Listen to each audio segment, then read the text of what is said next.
A wet wig. You wait till you go back to what? Why you go to the barber here? Anything is an improvement to that. You know, he knows. Yeah. Hey. Good morning. Good morning. Hello, everyone. How are you doing?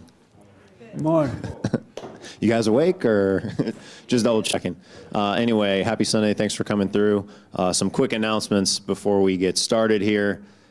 If you need to use the restroom at all at any time during the sermon, it is back through that door and to the left. TJ is back there. He is wearing a blue shirt and glasses tucked on the white t-shirt. He will guide you if you happen to get lost along your way. Never fret.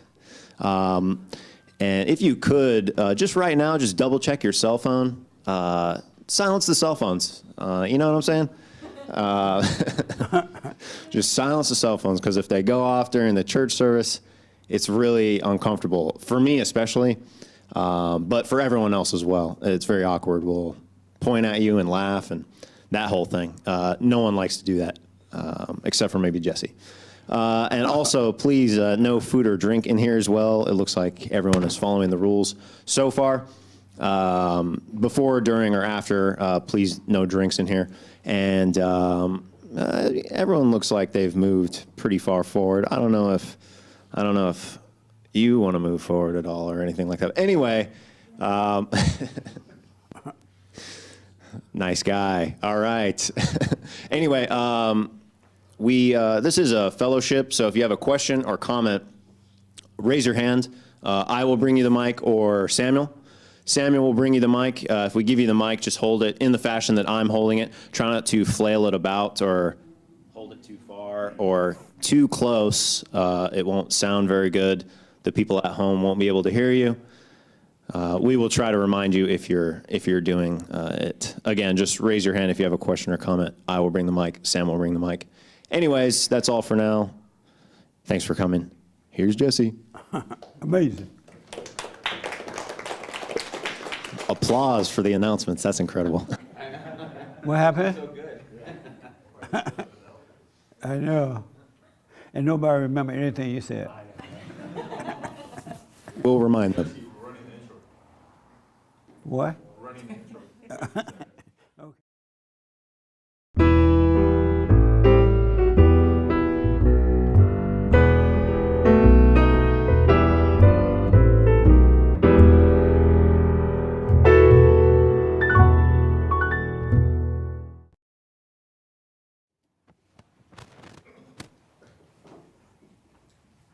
Good morning. Welcome to church. I am Jesse Peterson. Thank you so much for being with me. You can get involved on our YouTube chat line, right, James? Yep. By going, and I can respond to your questions and comments. Good morning, y'all.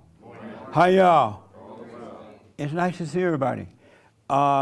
Any first timers? Nice.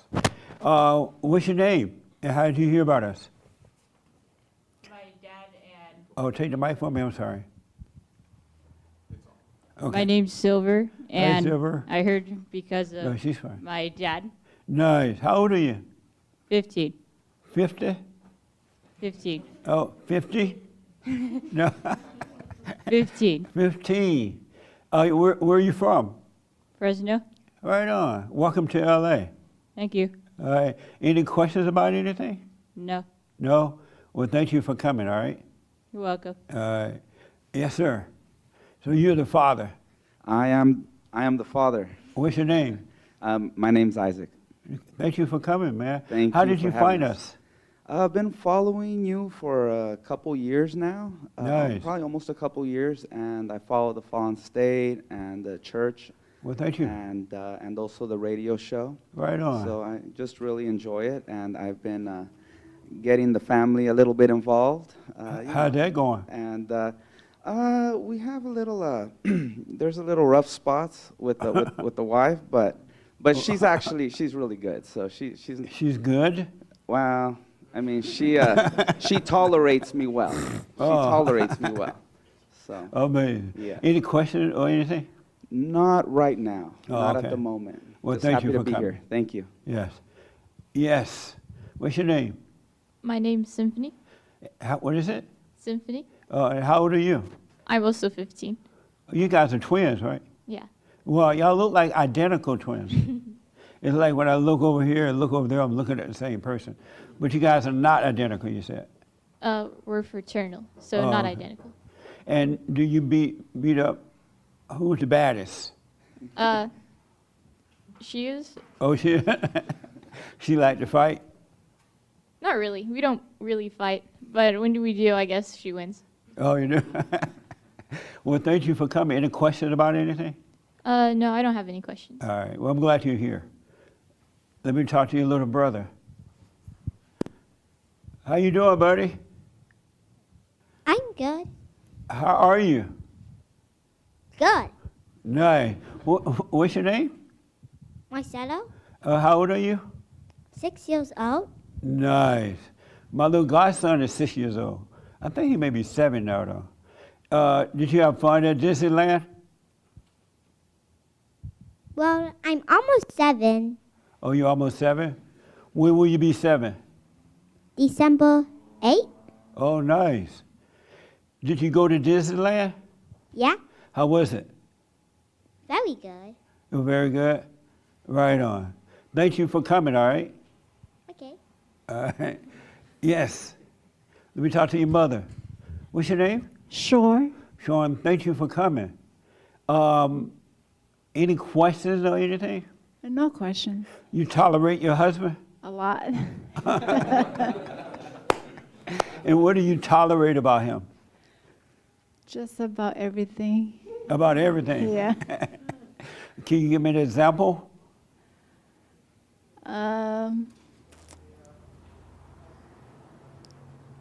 Maybe his hobbies. Hobbies? Yeah. Oh, okay. You don't like his hobbies? Not really. Oh. But I gotta compromise. That's right. Do you obey him? Not all the time. Why not? Just how it is. That's I feel like I don't need to obey him all the time. And so when you married him, did you make a promise to obey? Part of the vow, but So in the vow you said, I promise to obey? yeah. Were So you did lying? he. Were you lying? Wasn't lying. I don't think so because he did the same vow. So Oh, he promised to obey you? that's right. He did? So that's why we're compromising. Oh, well, no wonder. Well, any questions or disagreement? I'm glad you're here. No, not at the moment. Oh, okay. With, One thing. yes. Anniversary today. Your anniversary today? Congratulations. Coincidence, yeah. How many years? 9? You're not sure? 9? 9 years. Amazing. And 3 kids. Yeah. Well, welcome to LA, all right? Thank you. Yes. Yes, sir. This your first time? Thank you. Yes, it's my first time. And where you from? From the Bay Area. From the Bay Area? Yes. What's your name? Lay, Lake? L-E-I. Oh, okay. Yeah. Thank you for coming. You're welcome. How did you Thank find us? I watched a video on YouTube before, and I was reading the comments, and I saw that someone mentioned your name on there. Oh, okay. And I think they have those videos on the side that they recommend or whatever suggest. Right. I clicked on one of them, and I think it was one of the Savage Moments or something. Yeah, And I watched a Savage few- is something else. Yeah, I just ended up clicking on a few of them after that. It was kind of entertaining. And started watching, pretty much watching, all your other ones like this one, The Fallen State, and your show, and Hake Show too. You like Hank? You like his show? Yeah, I like Hake. You like his show? Yep. Yeah. He is bad for a white man, huh? Oh yeah, I agree. He's not afraid. No, you're not. And Have you ever met a white man that wasn't afraid of the blacks? no. I can't recall, no. Yeah. And I was down here for a wedding, and then as I was getting ready to drive back, I just came upon me. I wonder how far away they are from here because I know they're in SoCal. So I just typed it in. I was like, oh, it's right there. Yeah. So I could stop by for a few minutes. And Right on, man. I'll Thank you drive for back. coming. Any You're welcome. questions or disagreements? no, Nice. yeah, it was actually when I heard you speaking about a lot of things, they were more like confirmations. And I realized a lot of that stuff I was going through for, early on Yeah. when I was, I guess, started seeking for truth. Right on. Yeah. Did you go and forgive your mother? That means no. It happened, no, yeah. So short answer, no. But in a way it did. So there was a time where, when I was in high school, my parents and I, we didn't get along, obviously. So I went my own way. And something, I guess you could say, I don't know, my heart was changed one day. All of a sudden one day I woke up and it was important to me to do the right thing or whatever, right? Yeah. So I just started figuring out what that was. And I ended up at a church somewhere because I was working there just as a job. It was my first job. Right. And I took the job to get away from some other stuff. But then the way I was supporting myself before that, I had to give a lot of that stuff up. So when I did that, I ended up living in my car for a while. Nice.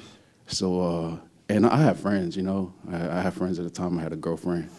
And I couldn't live with any of them because I know I would just be back where I was. Right. And then so I just, try to figure it out in a way. I stayed in my car, I worked at the church, and I was working only like 20 hours a week. But I tell you, I was the happiest person in the world of me Yeah. in that car. That's right, man. And then after a while, like, I felt like I was laid off. I somehow, ended up running into my parents again through like mutual friends, or even I had a sibling that was working at the church already. And then I felt led to like just reconcile that, because no one was taking the first step. So I did that. And I felt like, I think at that moment, thinking back, that was a time where I forgave him in a way. Right. And I did try to, do it in person when I was with them, because I ended up living in their garage for a while. Oh. They let me back before, then I realized why I left them in the first place. But,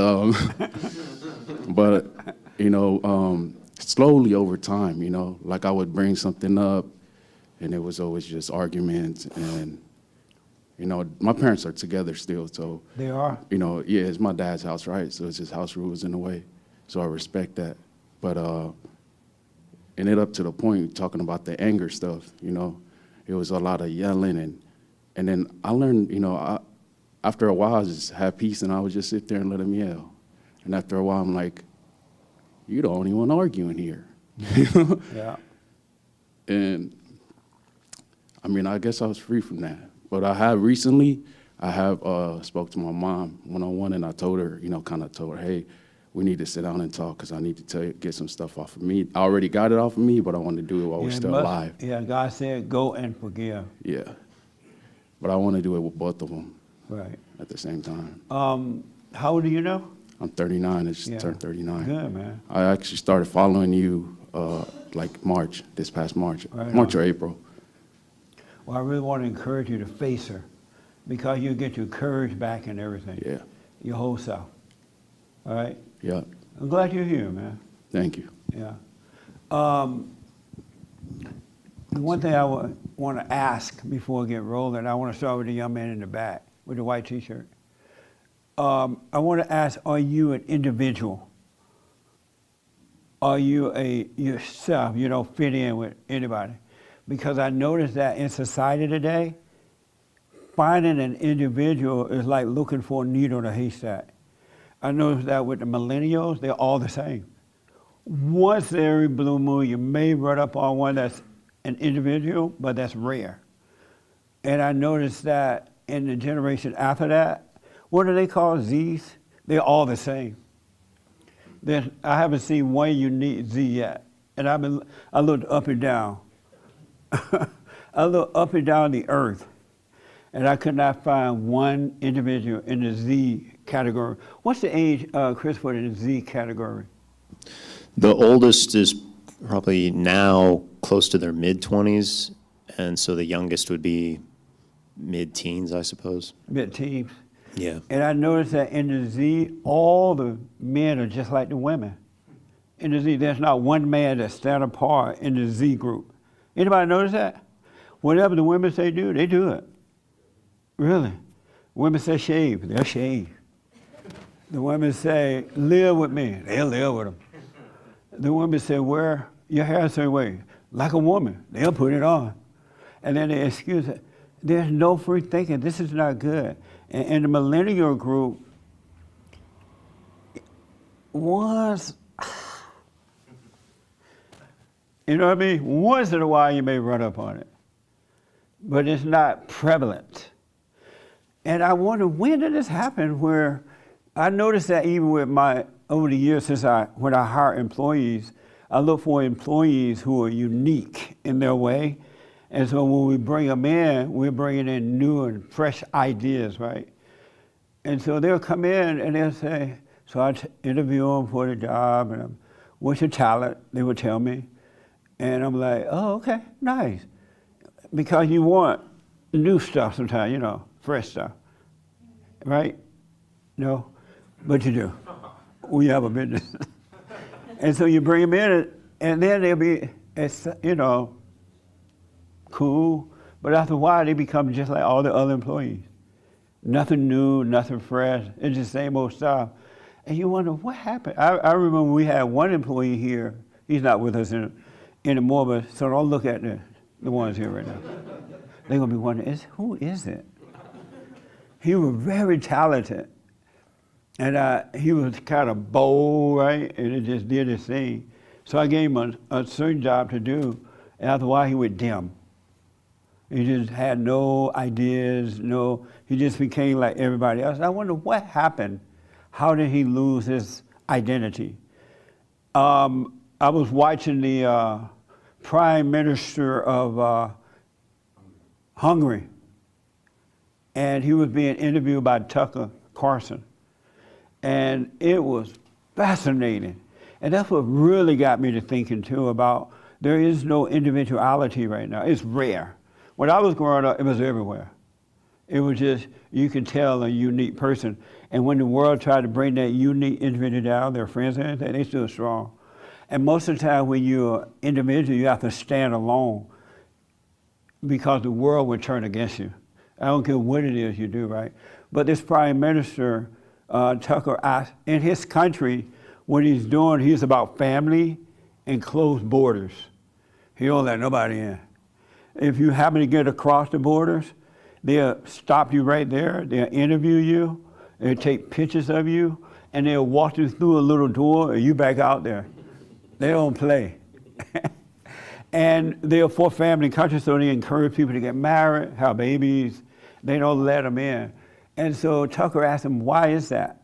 Why is it that you're so unique? And why is it that the rest of the world hates you? Because they used to be a part of something called the, what's that thing, James, when all the countries, Communists? no. What? Yeah, European Union. And the European Union, from what I can gather, is when all the countries agree to be friends and let's do the same thing, right? Don't spit on the ground unless you tell me you're going to do it, kind of thing. But he decided not to be a part of that, right? I think he's not a part of it. And as a result of not being a part of it, his country is amazing. It's beautiful, it's clean, it's so safe that even the Prime Minister himself can ride around at times with no bodyguard. He can, here you need a bodyguard, you need the army and everything, right? But this guy traveled around as Prime Minister in his country at times with no bodyguard. And the rest of the countries they hate him. They call him a tyrant. The United States hate him, and the rest of the European Union hate him because he is set apart from everybody else. And they have allowed all kind of people to go into their countries from Africa, over in that area, from Africa and the outta people, wherever they come from, right? And it's a mess in their countries, but right in this small area, it's beautiful and safe. I'm moving there. I've been trying to figure out where to go. I'm moving to, where am I moving to? Hungary. And even in the United States, it's attacking him for, they call him a tyrant because he won't let everybody in. And so Tucker asked him, why is it that your country is doing so well? And he said, he is a Christian. And I'm paraphrasing, I'm a Christian. And he said, Christianity and those other countries don't mix. They don't mix. And so when you bring them in, because they don't mix, they will not get along, and it wouldn't work. And I'm like, wow, that is so true. Because I know there's a lot of mismarriages and all that stuff that doesn't work, right? And we have allowed a lot of people to come into our country, and it don't work because they're not Christians. So they don't agree with the same values. But we have been told that we're supposed to all mix and we're supposed to be the same, and people fall for it. But that idea comes from the world, and it's just not true, and it doesn't work. And then last night I was watching a documentary on, I needed to write it down because I forget. What is the name, the cowboy guy that makes his own movie? Clint Eastwood. Have y'all ever seen the documentary on Clint Eastwood? Yes. Amazing documentary. He is an individual. And the other people in the movie industry for years been trying to stop him. They've been going against him. They've been fighting him. And yet, he doesn't switch. And he made amazing movies, right? And won all kinds of awards and things like that. But he refused to give in to the crowd. He refused to look like everybody else and be like everybody else and just fit in with everybody else. And when I remember growing up, I just didn't know too many fit in people.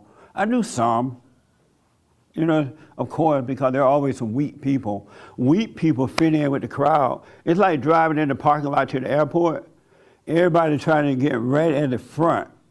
It's like cars jammed up right, and then you drive right down a few aisles from there, and there is a lot of parking places. You're like, what the?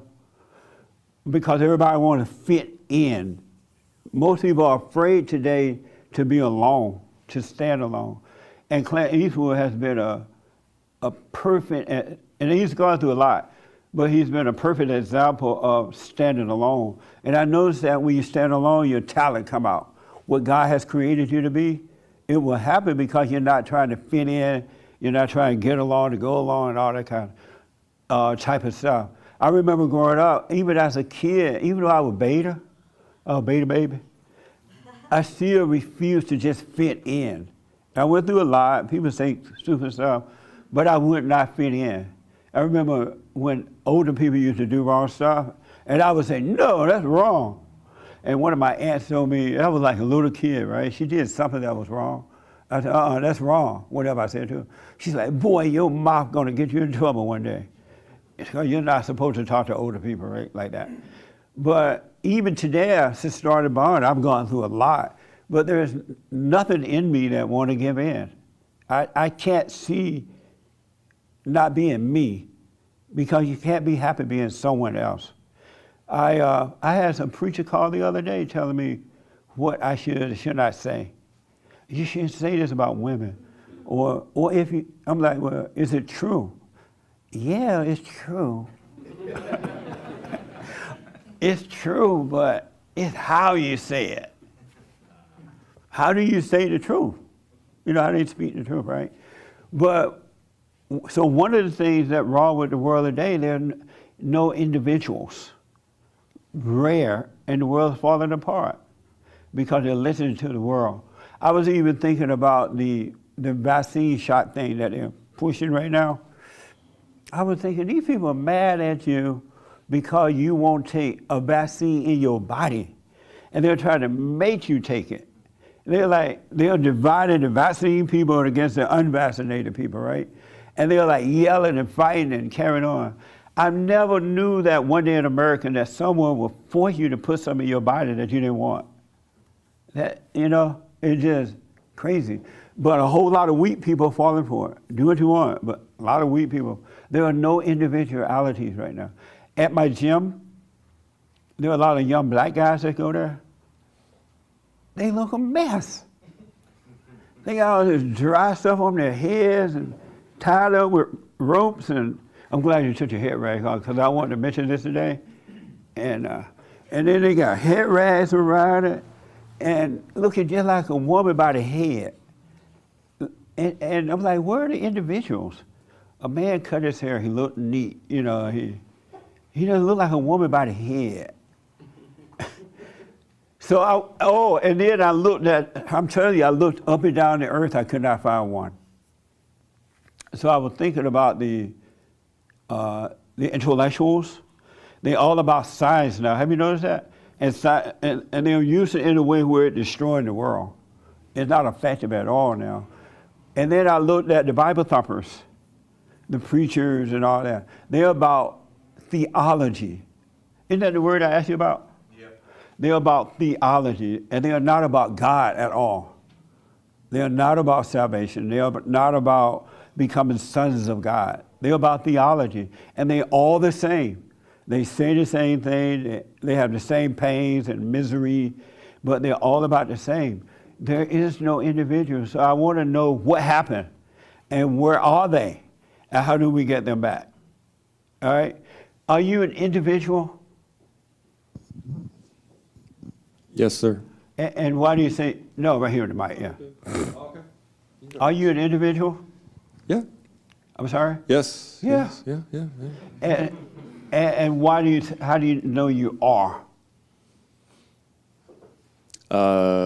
There's no one else even remotely like me that I've ever met. You don't follow the crowd? We're not to conform to the patterns of this world, if I'm not mistaken. So what now? We are not to conform to the pattern of this world, if I'm not mistaken. And you haven't conformed at all? I think we're all guilty of it. How about you? Yeah, I'm probably too guilty of resisting every pattern that I've ever seen in my life, because some patterns can be healthy if they're godly, if they're scriptural, they're biblical. So that's the exception. Like what for this? And I know you might not be able to think of an example right now, but like what, for an example? Well, it's anything that's commanded to us, to pray, to love each other. Those kind of things are godly and healthy. So we should make a pattern out of something like that. But that's not a pattern of the world. That's a pattern of God. And how do you make a pattern of that? Well, you could watch Jesse Peterson's silent prayer video. There you go. Over and over and over. Without ceasing. Without ceasing.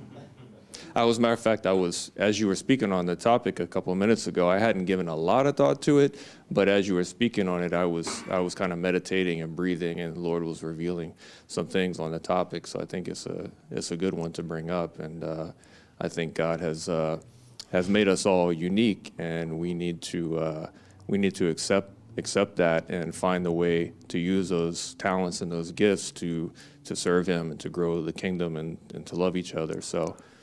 And how does one find that?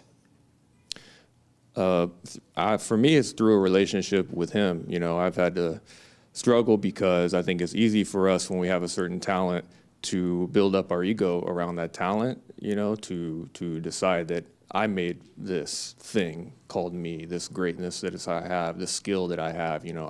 I created this, I developed this. And so we have to be cautious about that. That's the other side of the individuality. And a lot of companies out there and businesses would like to cultivate you being that ego person that has these talents because they can capitalize on that. And it also brings people away from God. So I think, that's one area to be cautious about. But if we're building up those skills in order to grow the kingdom and to love each other and serve God and be part of the body, which we're called to be, then that's where I think individuality is really something that God wants for us. Amazing. Let me talk to the young man in front of you. Are you an individual? Sometimes. Are you an individual? This always. is such an important topic because when you read the history of America, that's what made America so great. Individuals made America great, not this whole group kind of thing, right? And I don't see individuality anymore. I'm way more. Everybody and mama have tattoos. Even the men have big old, I'm like, what the? Somebody said put a tattoo on, now everybody wear a tattoo. Nobody's standing out. Everybody's afraid not to have a tattoo. Even at church, they be on the cell phones. You want to get off your cell phone, buddy? You want us to wait? Is it a drug call or something? He like really into it.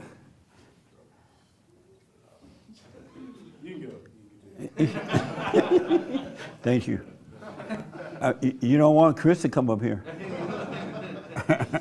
You're going down. Let me just finish here. Yes, sir.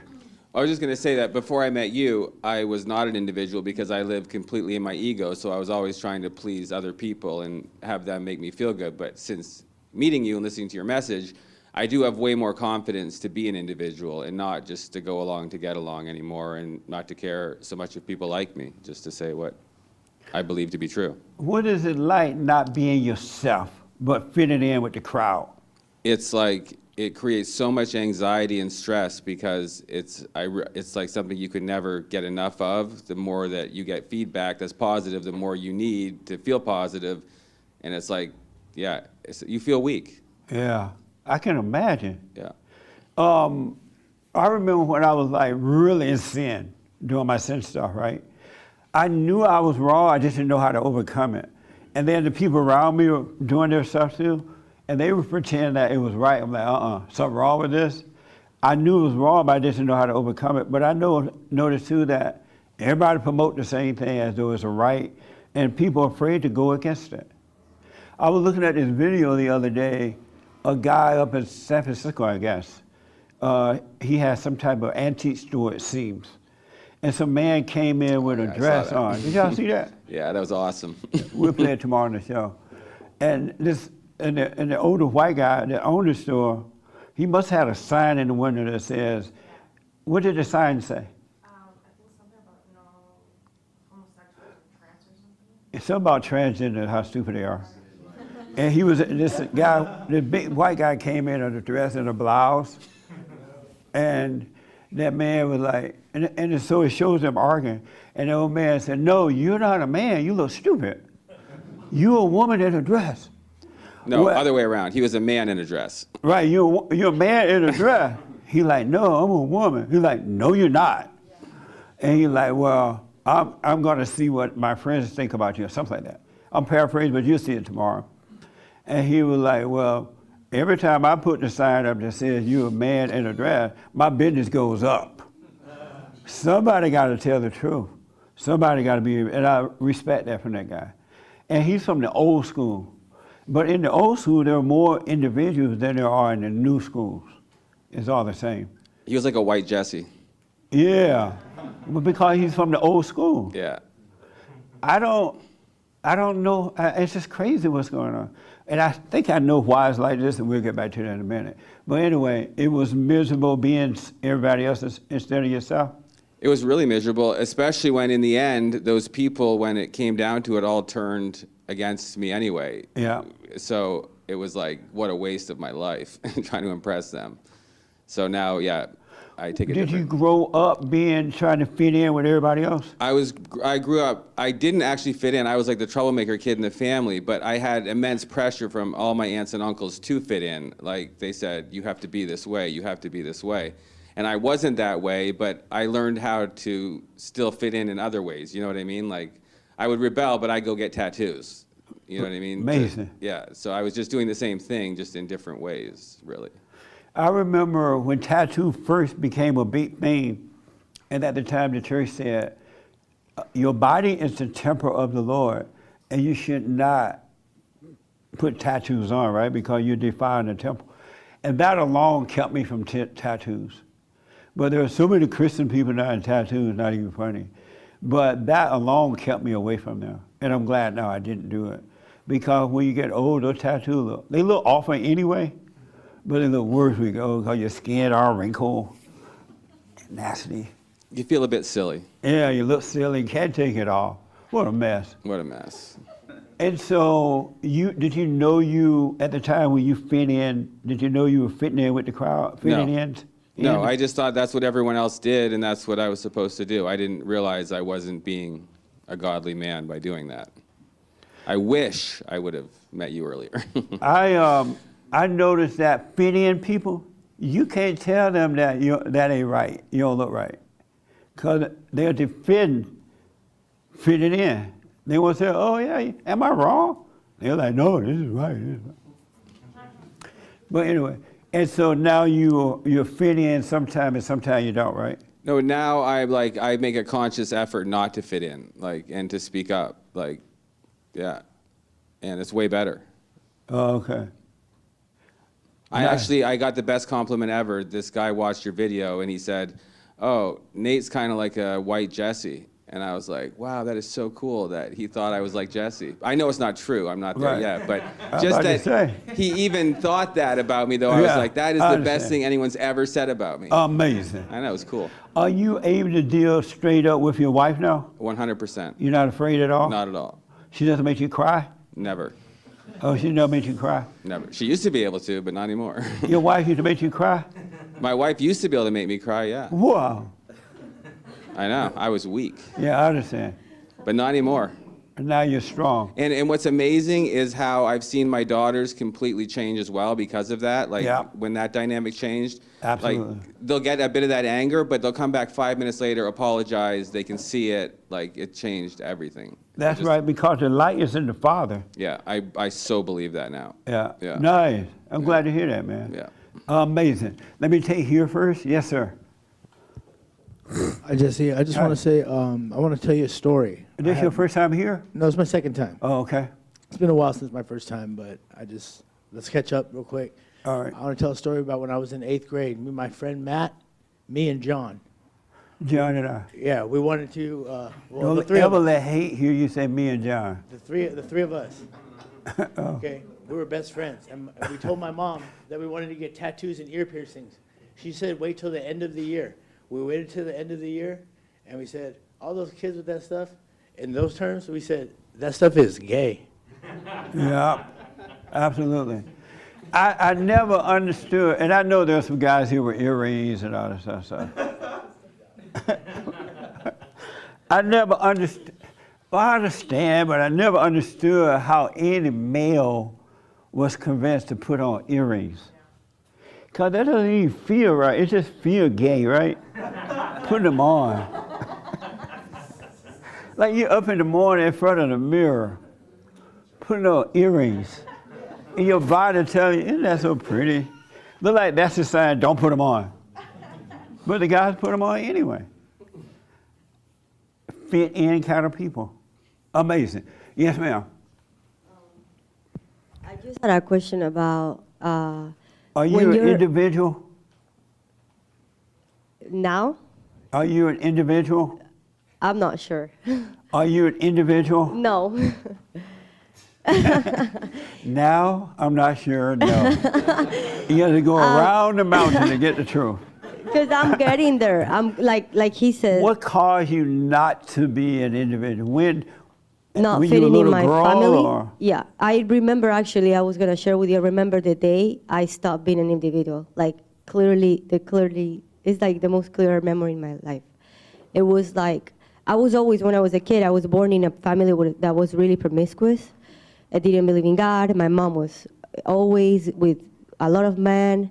My brothers and my sister were like a mess, and I was always the one that just was always like trying to be better, study, be focused, be with God. I was the only one that was going to church walking distance, like just walking because nobody will get me there. Right. And that's how my nature was, right? My real self. But everybody around me was always telling me, you're gonna end up alone, you're like an old grumpy lady, you're like a grandma. They call me the grandma of the house because I was doing all those things. One thing about the world, when if you're an individual, they will work overtime to draw you in. It's like they can't stand for one light to shine. They're trying to draw you in. It's like in a debate. Yeah. If they don't win the debate, then they'll turn against you and they'll lie on you, right? And that's, yeah. And so they work overtime. I was thinking of the prime minister of the Hungarian prime minister. That man is literally dealing with the world around him. Now there's election coming up, and the United States and others are trying to run, they're supporting guys running against him. And these guys are wicked based on the story that I've heard about them. They are wicked, but these people are anti-Semitic, they're anti-everything, right? And his enemies are supporting them in the upcoming election to try to put that one light out. Yeah. Isn't that amazing? They can't stand one light. And that's how it is in families and everything. If one light shines, you gotta go. They're gonna work overtime to put that light out. And that's what's happening. That's what's happening to you. Yeah, that's what, and then I remember one day, my sister, we were inviting some friends, and I always was like looking out for like people, like I didn't want to do wrong to people, you know? Like if we had our word, oh, we're doing this, we have to, like we have our word. We have to make our word, right? I was really like an ethical person. And then my sister was like, why are you like, you're gonna end up like my tia Linda, my aunt Linda, alone, virgin, with 16 years old, with this and that. Alone you're like, virgin? Yeah, my Did you say aunt. alone virgin? Yeah, my Oh. aunt is alone. She hasn't had sex, and she's like 60. Nice. But everybody, you see it nice, but they It's saw hard it to as find a virgin now.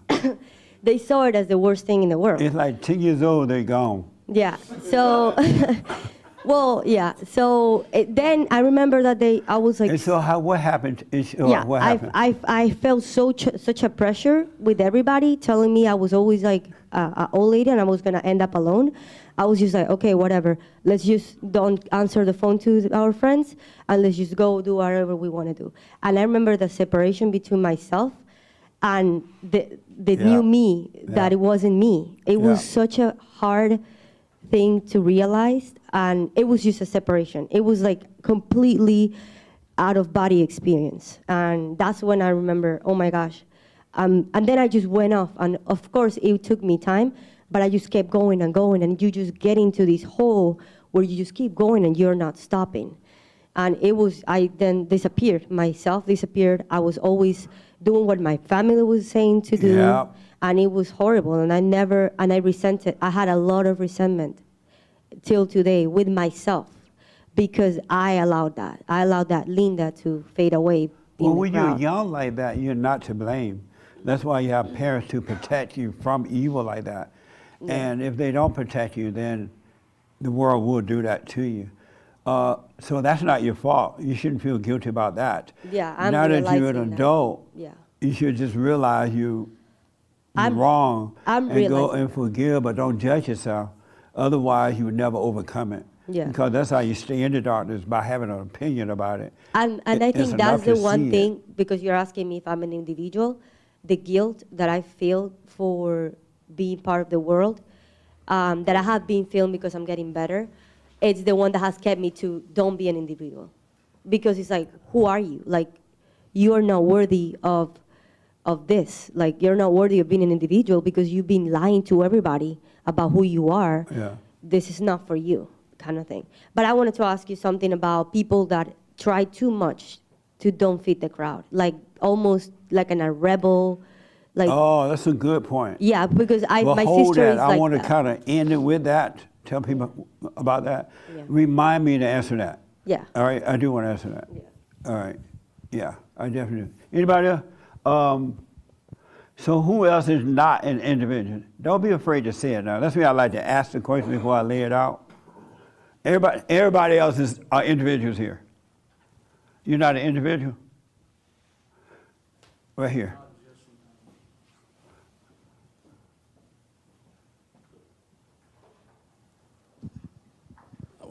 I feel like it's hard to define that because I think to a certain extent everybody is an individual, but then some people conform less than others, and since so we all kind of conform to something. Like it's like you say, you're either influenced by good or influenced by evil. So I find myself, in the past I was influenced by evil. I was conforming with that, and I thought I was an individual. But now I'm conforming with good, and I'm not the only one doing that. So, it's kind of hard to tell.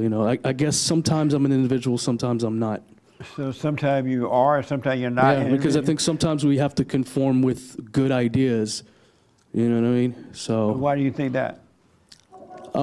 just, like if everybody's doing the silent prayer, then in a way we're conforming with the silent prayer, but that's a good thing.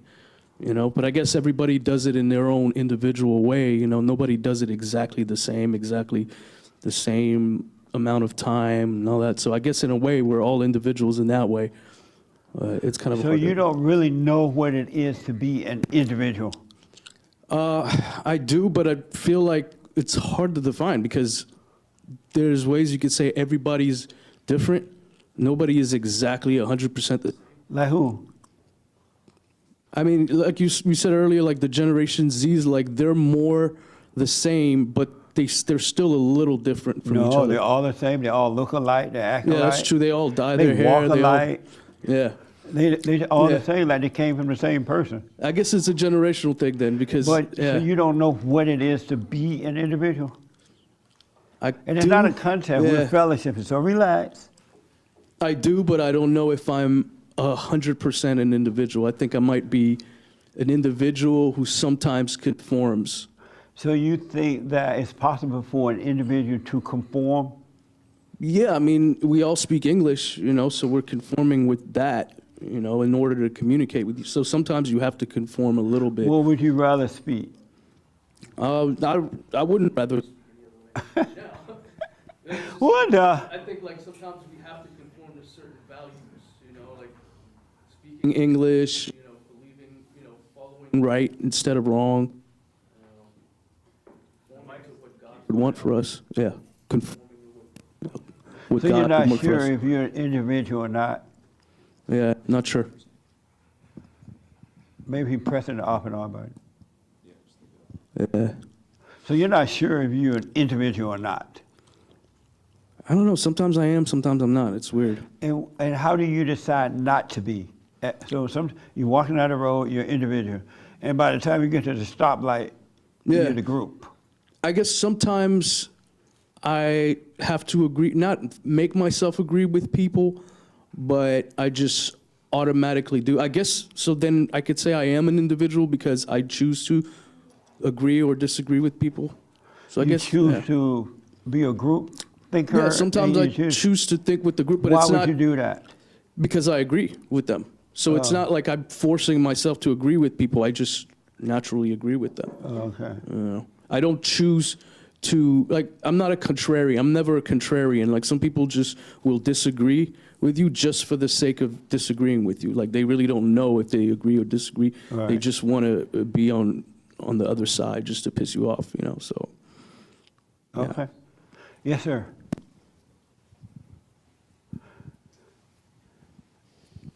Well, here's how I know I'm an individual. Because when I was in the fallen state, everybody hated me and I hated myself and I had no friends. Now I still have no friends, but I'm at peace. And so I'm just like, okay. It's total change. It's a total change, though.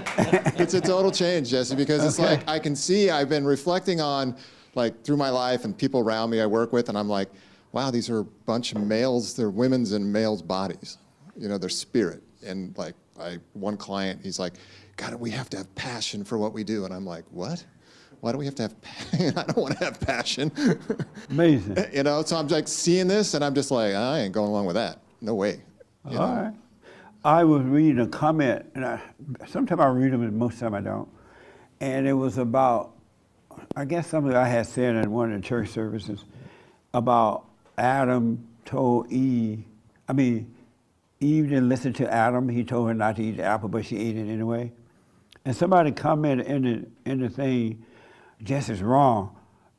Adam did not tell Eve not to eat the apple, something dumb like that, right? And then somebody on my behalf responded to that. And I'm like, well, I would have never responded to that.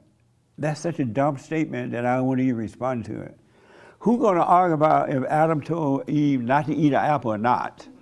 If you want to think it, say it, it don't matter. Something is not worth responding to.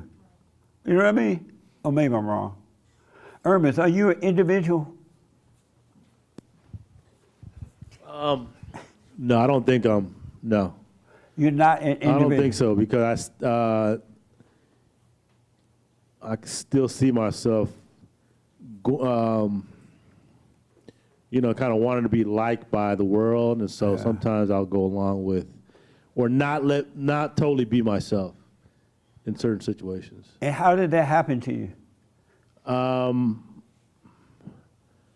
It's just not being totally connected to God and seeking approval from the world. When growing up as a kid, you was a go along to get along kind of guy? Yeah, you know, I wanted to fit it, like certain groups will put pressure on you to be part of that group. You know what I mean? Like, and it's something hard to overcome? No, I don't think it's hard to overcome, honestly. Well, why I have you hadn't really overcome thought it about then? it. I mean, you're kind of bringing it to my attention now, because I hadn't really thought about it. But I do see that I have this, you know, I want to be liked by people, and kind of, so certain things in certain situations I'll go along or won't be totally myself in those situations, because I don't want to seem extreme, or I want them to, like, you know, I want to get along, you know, I want them to like me, that kind of thing. So that is a weakness that I need to get over. So, I'm sorry? but I said that's a weakness. So I would say no, that I'm not totally myself or totally an individual. What is it like to live that way? What does that feel like? That's a good question. I don't know. I got to smoke on that. All right. I don't know how a person can live happily that way. I can't imagine going along with the crowd. And if you write about something, as you were saying, it's right. Okay, that's the truth. But that's not like fitting in. Yes, ma'am. Uh-huh. Are you a fit-in or are you an individual? I think I'm a fit-in. I can tell by that laughter. And why do you think you're a fit-inner? I think that there's still a part of me that cares what people think. It's shrinking. Like every day it's like slowly like getting further from me, but I Right. still have that like in the back of my mind. And why do you care what people think or say? Because the one thing about people, because their hearts are evil, they're going to talk about you where you're walking on cloud or walking on land, right? They're going to do it anyway. But why do you, because they have no love, salvation of the heart, right? Why do you care at all at this point?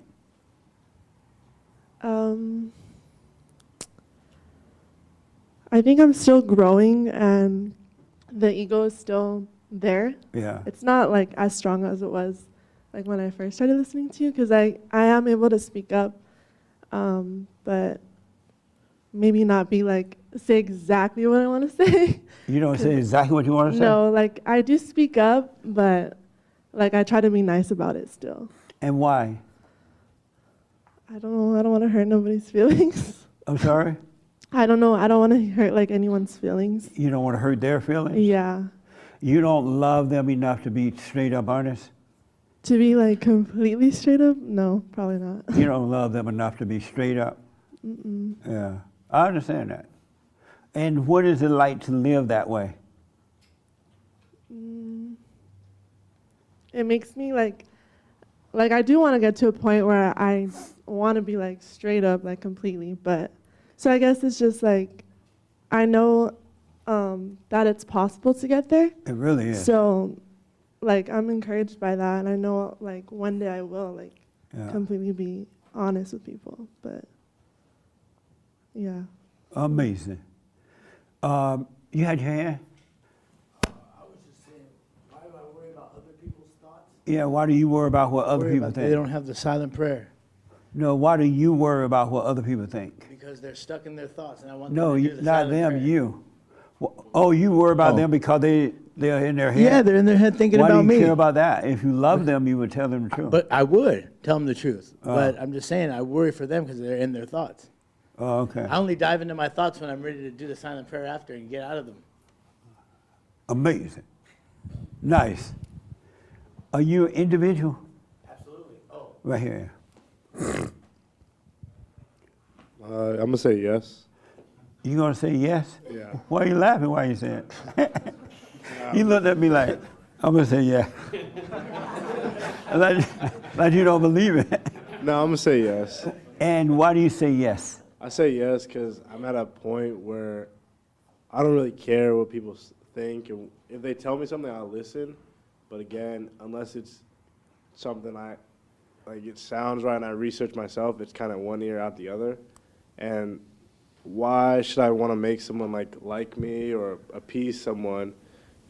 That means that at some point we're going to disagree, and then they're just going to be out of my life. So I'd rather just, what you get is what you get from me. Right. So I'm just going to be myself, and if you can't take it, then we're not meant to be together right now. Are you able to as tell friends. when you're being influenced with the crowd around you? I really don't get influenced. I'm kind of just, if I'm hanging out with people, I hang out with Gen Z people a lot. And so Are you a Z? Yeah. Oh. Do you know they all got that messed up hair? No, I mean, some of them do. Especially the black ones. They do a lot of The interesting white ones stuff. have on hit rags, the black ones have on messy hair. You know, it's a little. Would they you do a ever lot. wear that hair? What? What? No, there's Like so that. many styles. So which one? Right. Either one of them. No, I don't think I could ever get dreads or anything like that. And so what's happening now then? Right now, I just like my hair. We're looking at it, right? Do you know we can see it? You don't have a hat I on. have curly hair. I'm not dreading it up. I'm not doing anything. You to have it. curly hair? Yeah, this is just curls. This is just. I have Anybody natural here hair. thought they were curls? See? They're just curly. It's just curly. I haven't done anything. But to why it. is it so nappy? Curls supposed to be like low curls, right? Like waves. I don't want waves. Well, you need to put a Then sign I need a on that do-rag. I don't says- want a do-rag. You need to put a sign that says my hair is really curly. Because it look like those other folks. Well, see, I'm not trying to appease anyone or trying to. Because you fit in. No, I'm not. I'm doing it for me. I'm not doing it because they did it. So they messed up. They messed something up, right? They like their style. You like your style. I'm doing whatever I like. I just like Well, my they hair. all got that. Not all of them. Name one. You don't have that. You're black. I'm not a Z. Well, some of them have their hair short. They like their waves and the do-rags. I just like mine longer. Why your dad biting his lips right now? I don't know. But Anyway, see, so you're but I not made that fitting in choice with the crowd right no, now. I made that choice myself. I'm not cutting it to make people happy. I'm not letting it grow to make people happy. I'm just doing it because I like my hair right now. But when the white man see you, he gonna think you all of them. I mean, the white man still gave me a job, so I'm not complaining. He's scared And not see, to. But see, when I want to cut it, I cut it. White people are afraid not to give the blacks a job, and when they give them the job, they're afraid to tell them to cut your hair. We'll see. When I want to cut my hair, I cut my hair. So it's my choice. Amazing. So I say I'm an individual because I'm making that choice. I'm not Ooh. doing it because you're saying cut my hair. I'm not doing it because someone says grow my hair. I'm just doing it because I like my hair. So at the end of the day, it doesn't really bother me what people say as long as I'm good with what I'm doing. If I think it's right, then I'm doing it. But if the crowd was wearing it, wouldn't that tell you something wrong because the crowd always take the road that leads to destruction? Isn't that like a sign Well, I would that say- maybe you don't want to take that road? Well, either way, Answer that for me. No, touched answer on that it. first about the crowd thing. I'm about to make that point, is that either way you look at it, if I shave my head, I'm going with one crowd. If I keep it, I'm going with another.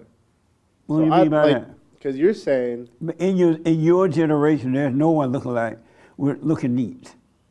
that's not true. Who? I say the kids that are raised right by their parents. Like, Oh, so you weren't raised right? I'm saying I was raised right. I just- That's right. It's not your fault. That's the answer. You weren't raised right. No, I was. He made the point. The kids that were raised right, Well, they that's don't why the have generation's messed up. Is that like even my friends? that. No, don't try to clean it up. No, It's not your fault. I'm saying the parents messed them up, and Huh? that's why there's not any individuals because everyone's clinging to trying to get something out of the generation because their parents they feel they weren't loved enough or they were just spoiled, and so now Yeah. they're just reaching out. Your parents love you, okay?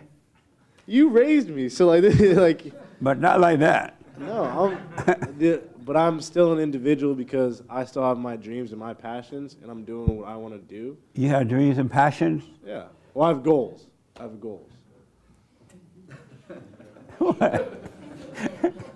You digging a hole deep for yourself. No, I'm playing. I'm joking. Well, hey. We'll come back I'm to an you. individual. Yeah, that's right. You're definitely individual. Are you an individual, son? Too much, absolutely. Oh, and why do you say that? Because most people don't like me. They don't like you? But I see a lot of your people wear those little ponytail things too. That's true. Especially at the gym. There's a guy at the gym that looks just like you, and he got the hair all tied up. That's true. Is that individuality or group thinking? Well, mine stemmed from I went through a long period of really like no showering and no cutting of my hair or beard. You used to not wash your hair? I didn't wash nothing. Oh. I was just like, yeah, I was really. That's a real one. And Chris and I was talking about that this morning, that a man shouldn't shower but one time a week, and that's when you have to go to church. yeah. So I just woke up one day and my hair was just super long and my beard was super long, and I was like, it's kind of like Jesus. So. Kind of like Jesus? Yeah. Oh. And I was in a fallen state. And you didn't take showers either, right? Right. So 'Cause they exactly. didn't have showers back then. Right. So I just felt like connected to the source. And then because I was in a fallen state back then, women really liked it. So I was like, okay, let me just keep it. Yeah. Amazing. But but I will say, because you don't believe in the word like, it's just love and hate, that I know that I'm an individual because most people don't like me, but it's worth it because the people who do like me, I think, really love me for that. And even if they don't love me for doing that, they come up to me and say, well, like, remember when you said at your family, when some of your family came and said, I am Republican, but I wasn't going to say it in front of the whole family?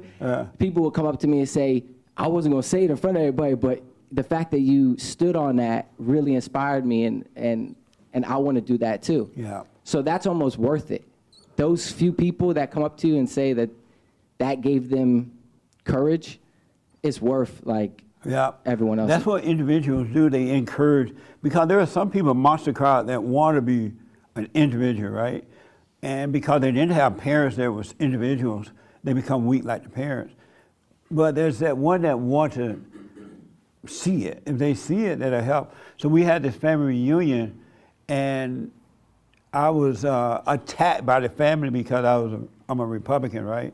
And they were going after me, but I stood strong. It was a whole bunch of them. And I stood strong.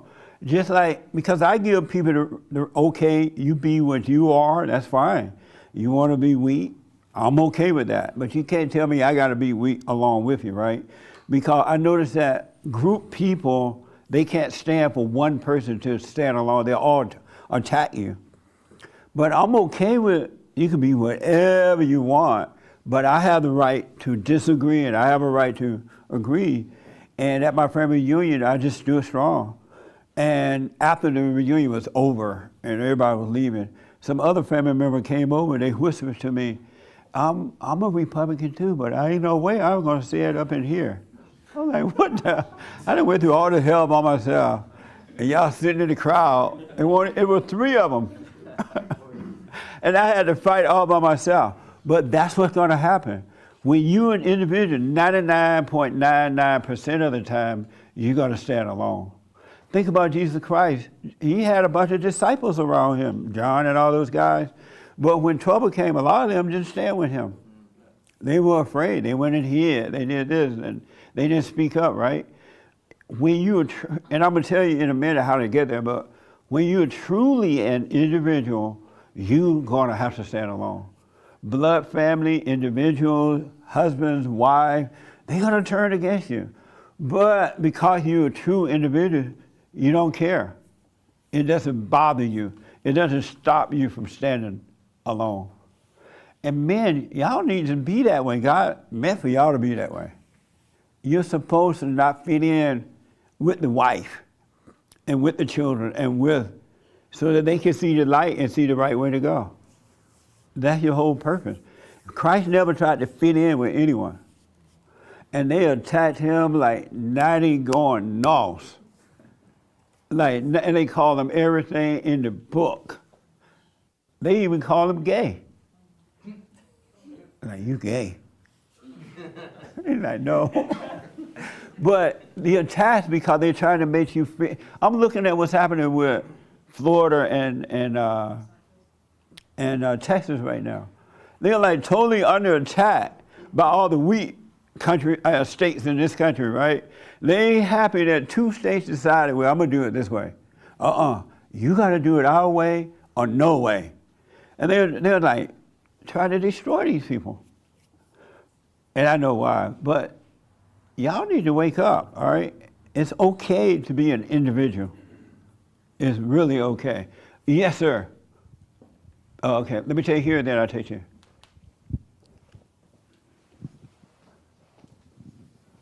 Are you an individual? Yeah, I feel I am. Yeah. Have you always been? I've always stood out, but no, I used to conform to what I believe people wanted me to be like, or. You would conform? Yeah, I would. And what made you conform?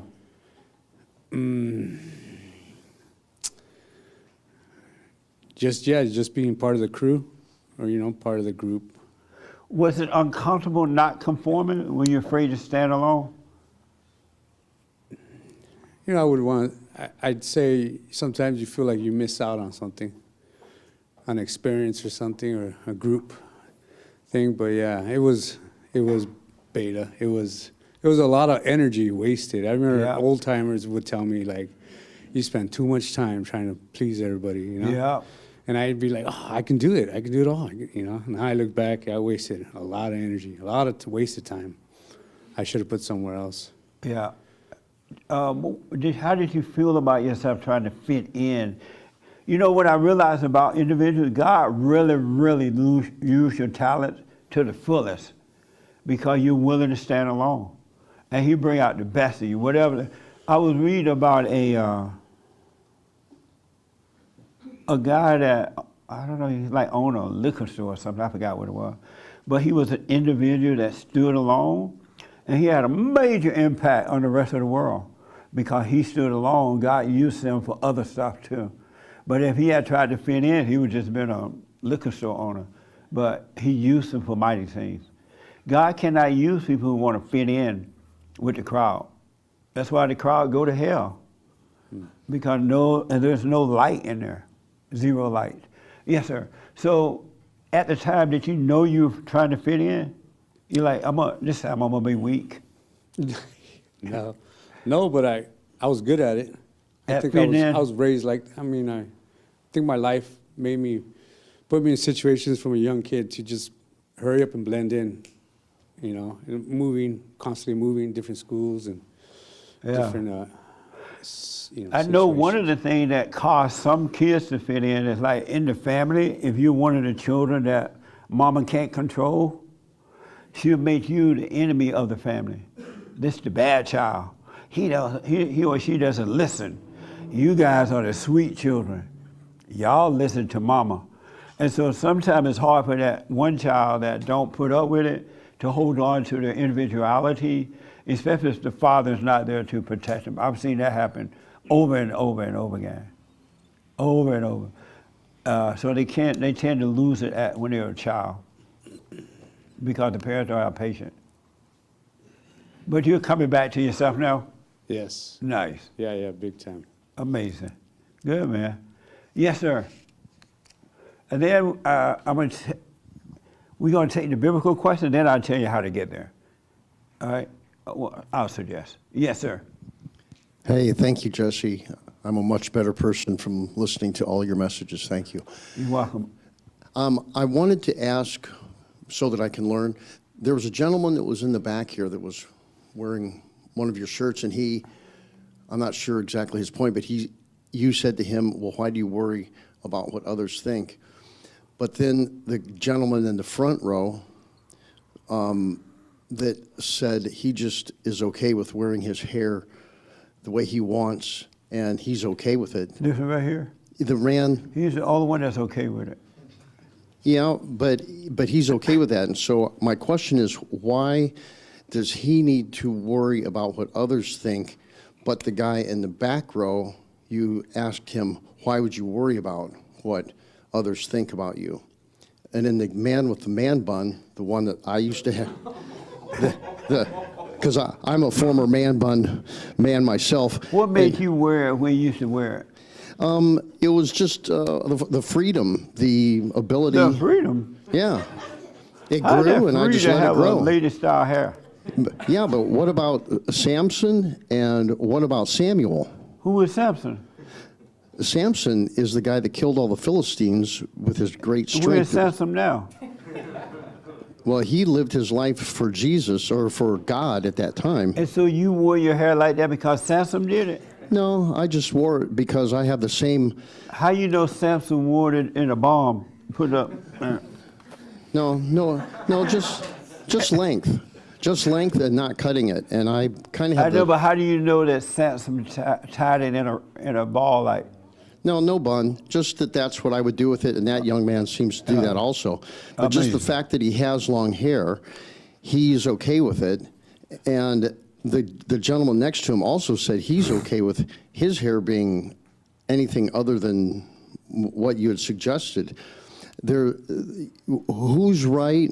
Or I mean, when do you take the general consensus's thoughts about you, whether you should wear man bun or long hair, or whether, like the gentleman in the back row, where you shouldn't worry about what anybody says to you? Good question. I'll tell you in a minute. I appreciate you, Jesse. I love you, and thank you so much, brother. You're welcome, buddy. Yeah, we're going to end with that in a minute. Yes, Good question, though. The young man in the hat that had the hat rack on last Sunday. And so which is more comfortable, the hat inside the building or the hat rack in the building? Either or? Yeah. So why did you take your hat rack off and wear the hat today? I don't know.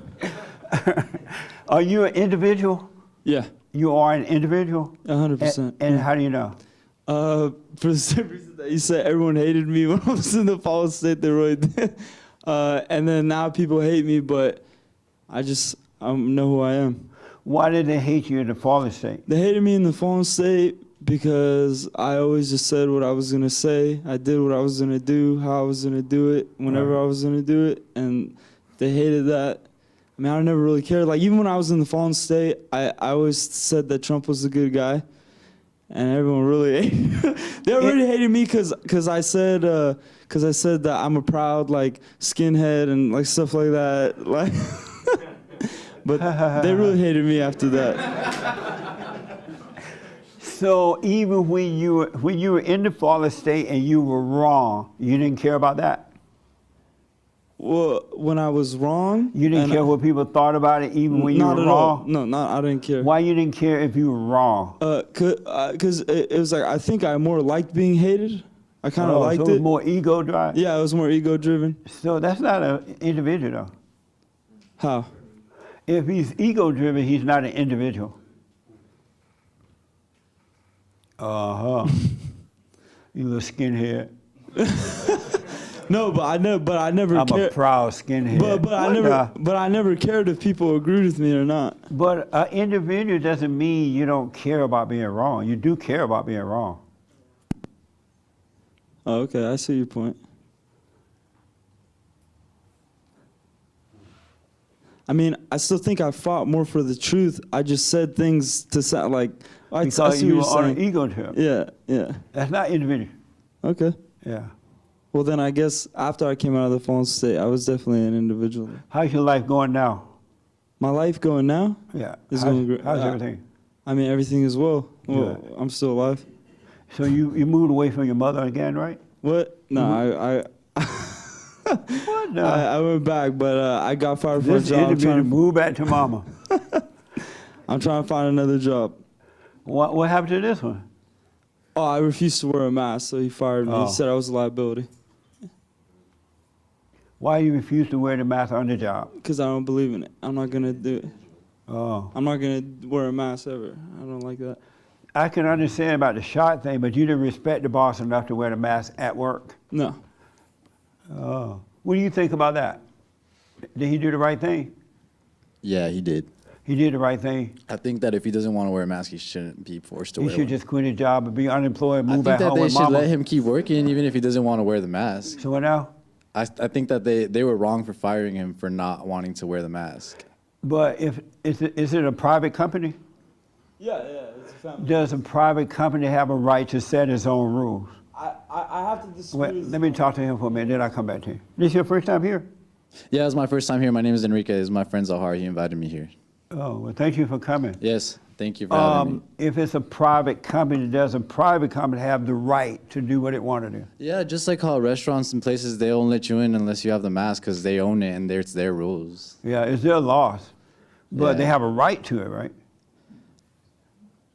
Yeah, I don't know. I guess so. I mean, You're not sure if a private company have? yeah, How well, old they are do you? because they're the owners. They own it. So I'm not saying that they own you, but since you want to work for them, you're willingly going there. So you have to abide by their rules.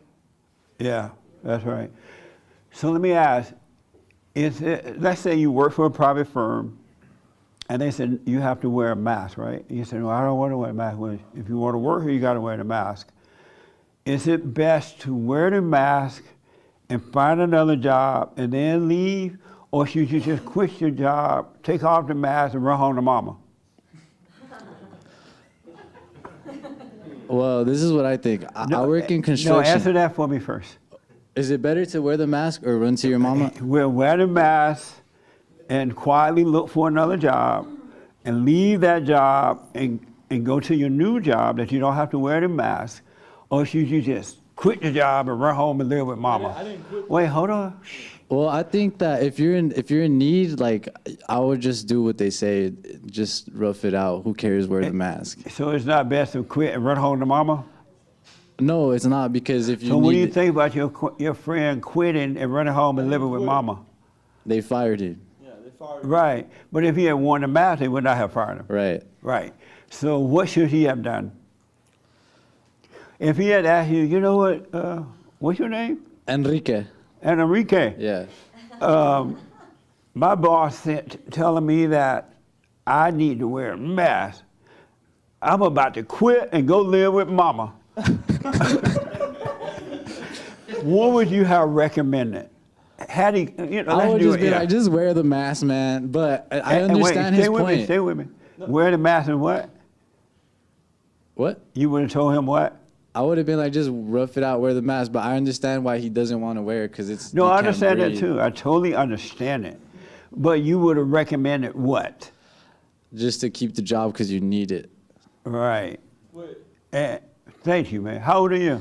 I'm 22. Now, any questions for me? Yeah, I had a few questions in mind. Okay. They're go not ahead. unrelated. That's fine. No, I don't want to run out of time. You're brand new, so. So I was just like thinking like I know I sin and sometimes like it's premeditated. But And don't then- say what it is because the kids are here. Meaning that you plan it before you do and it. then I know in my head that I'm gonna do something wrong and I still do it. And Yes. then when I ask God to forgive me, I just feel dumb. And then I just feel like God doesn't want to hear me because I understand.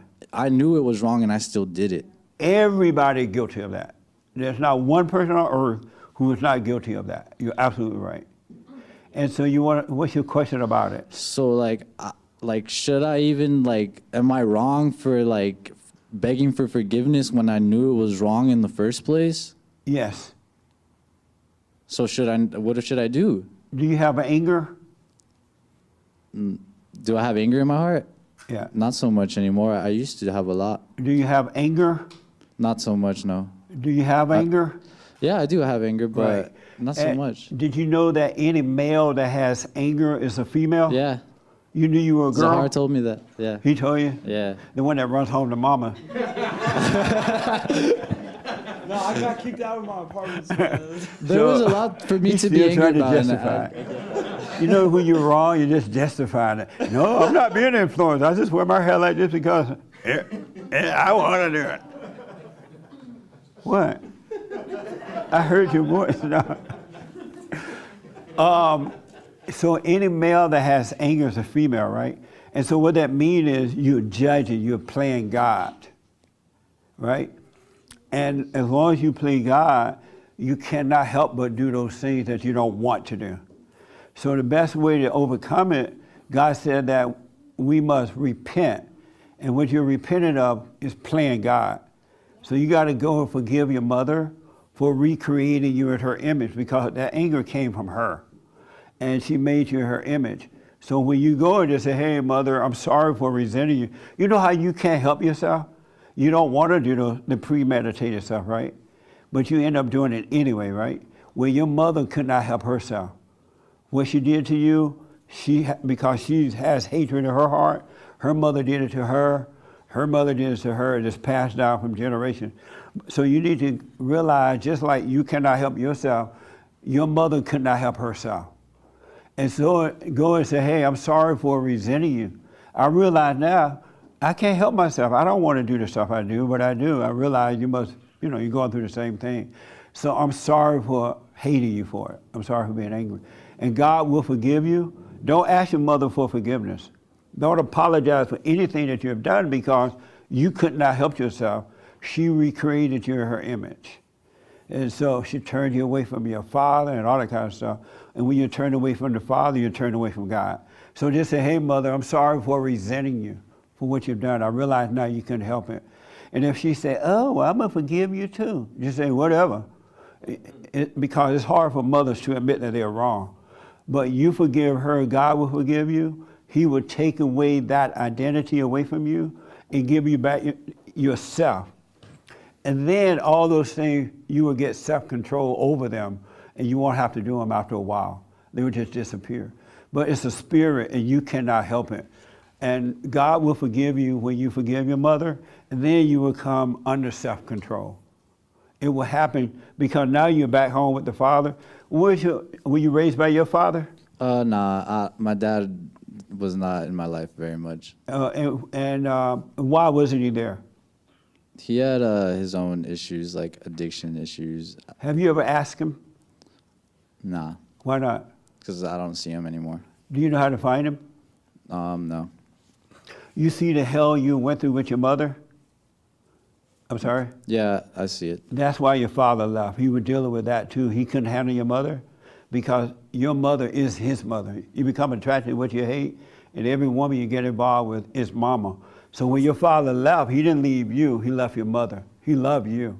I would suggest you find him and just ask, hey, why do you stay there and protect me from her? Why did you leave?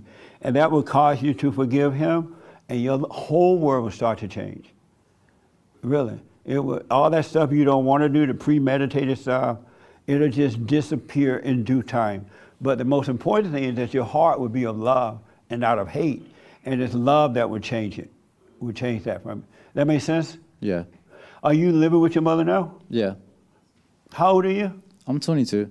And why are you still living with her? Because I don't have enough money to move out yet. And why don't you get 2 jobs?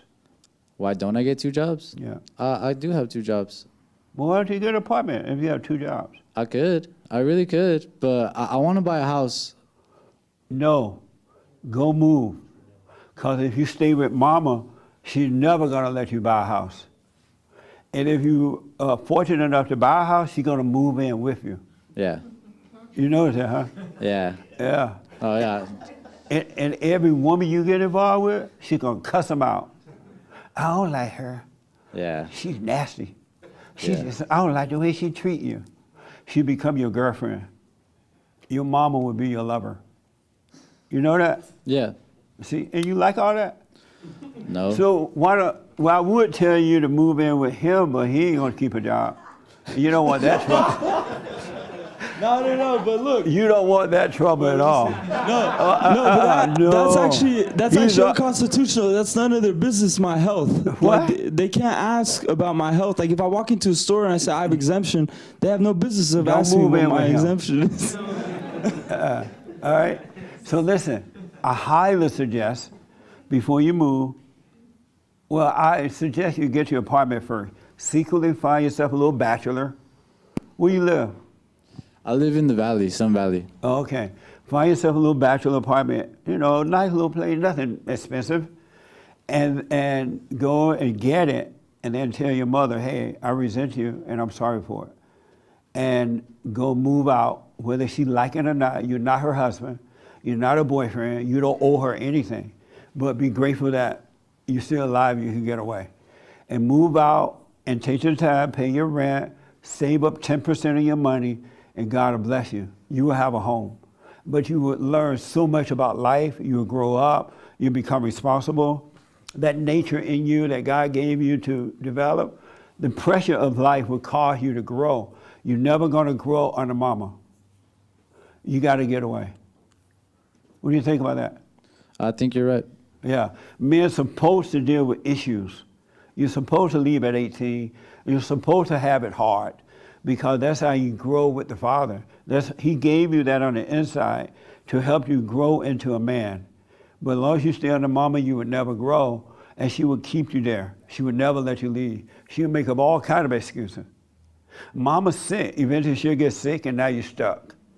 At least you think you are. I've seen 60-year-old men, older, living with mama, and that same thing happened. So you got to get out, all right? So get yourself an apartment. Okay. You could afford an apartment if you had 2 jobs. I know I could afford it, but I know that if I get an apartment, that's all my money, and I just want to like take my money right now and invest it and then make more money. But if I had an apartment, I feel like I would just be broke all the time. No, stay out of your head. That's not true. The only way you'll be broke that you have a roommate that will quit his job. And now you got to pay his bill too, and then you're going to get irritated. But I'm telling you, man, get your own place, save 10%, and you can't go wrong. I'm a witness to that. You don't need a degree and all that crap. You just need to work, have self-control. All right? Okay. Yeah, get out because she's not going to let you leave if you stay longer. Oh, yeah, no, I know my mom does not want to be alone. Yeah, you are her boyfriend. Did you know that? Yeah, she doesn't have a husband, so. Yeah, you the husband. Yeah. So get out of there while you can. Are you doing the silent prayer? I pray, yes. Are you doing the silent prayer? What is that? Oh, you don't know about it? I don't know about it. Oh, okay. It's a silent prayer that God said when you pray, be still and know him. Because it's not about all this emotions and passion and all that crap. That'll kill you. He wants you to be still so he can take over and cause you to overcome all of that. Like meditation? Well, you don't want to meditate. They'll tell you how to get it. I'm surprised Mama Boy didn't tell you about that. He told you about everything else, right? But you don't want to meditate. You want to be still and just observe the thoughts. You are not your thoughts. All right? You're not your thought. Every thought is a lie. And so what God wants to do is bring you out of the darkness into the light. His voice is a quiet, still, voiceless voice. And Satan talked to you. He's the one telling you, oh, you want to stay at home with mama, buy yourself a house. That's Satan lying to you. It's a setup, right?